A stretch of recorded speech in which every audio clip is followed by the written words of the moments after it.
Konla and the Fairy Maiden. Kon of 100 Fights was a famous warrior and dearly loved his son, Konla, with the fiery hair. One day, as they stood on Mount Usna, Konla saw a beautiful maiden walking towards him and asked her who she was. She was from among the joyous hill folk who lived in the land of the ever-living. But no one except Konla could see her. Kon asked, "Who are you talking to?" The invisible maiden introduced herself and said she wished to take Konla, whom she loved, to her land of the ever-living. King Baodag rules over that kingdom, and Konla will wear the royal fairy crown and never grow old there, for it is a plain of pleasure and joy, she explained. Kon did not wish to lose his son, and he still could not see the maiden. So he called Druid, his magical advisor. The maiden vanished, giving an apple to Konla. The Crystal Boat. Corin, the Druid, knew magical spells. When Kon sought his help to protect Konla, he chanted various spells. But the lady vanished, leaving an apple in Konla's hand. The apple was magical, for Konla ate nothing but that for a month. Each time he took a bite, it became whole again. Konla longed to see the maiden again. On the last day of the month, when he went out with his father, she came again. Kon heard her invite his son to the land of the ever-living. He summoned Corin, but the maiden warned him that the druid's magic would fail before the powerful fairy magic.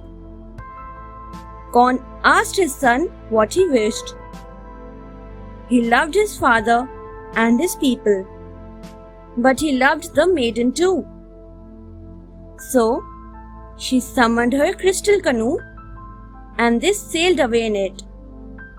Kon watched the boat sailing away, never to be seen again.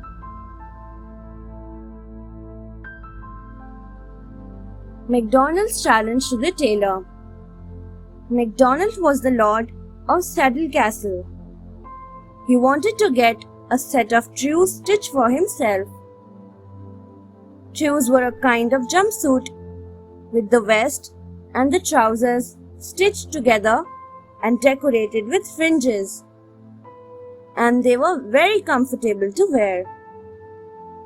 He asked the village tailor, who was a bright and cheeky man, to stitch them for him.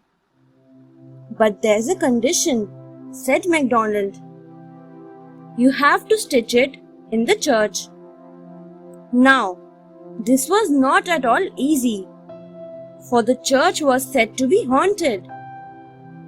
The tailor, however, took up the challenge, for MacDonald had promised him a huge payment if he stitched the trews under his condition.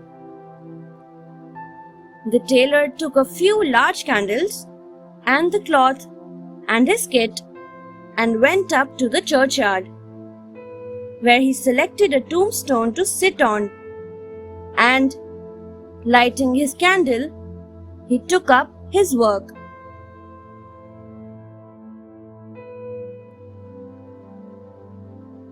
The Ghost. Putting on his thimble, the tailor began to stitch swiftly. Suddenly, the ground shook, and out of the grave emerged a large head. The tailor shivered, but continued. "Don't you see my large head?" said the ghost. "I see it," said the tailor.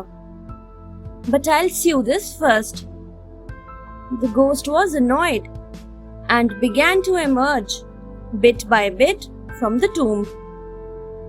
Each time he asked if the sailor saw his neck, shoulders, arms, body, and finally his legs. Each time the tailor replied, "I see it, but I'll sew this first."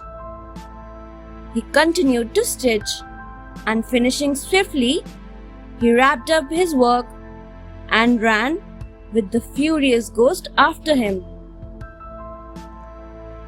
The tailor rushed into Saddle Castle and banged the great door shut. The ghost banged on the door and the wall, but couldn't get in. He left the mark of his fingers on the stone, and MacDonald gave a great reward to the tailor. Thanks for watching. Do like, share, subscribe to Sahil Book House.